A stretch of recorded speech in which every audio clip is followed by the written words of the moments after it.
Apple juice often gets labeled as bad for weight loss, but the answer is not that simple. The main problem with apple juice is that it lacks fiber, which whole apples naturally contain. Without fiber, the natural sugars in apple juice absorb quickly into your bloodstream. This rapid absorption causes blood sugar spikes followed by crashes that make you feel hungry again soon.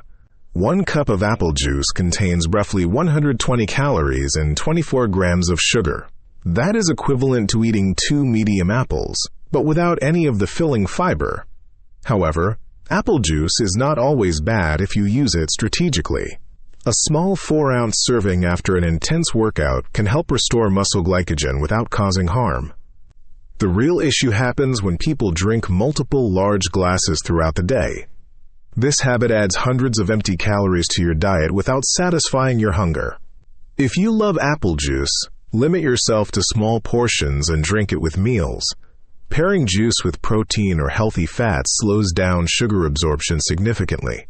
Even better, dilute your apple juice with water in a 1-to-1 ratio to cut calories in half.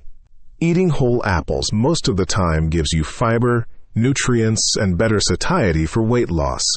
Remember, weight loss success comes from managing total calorie intake, not eliminating individual foods completely.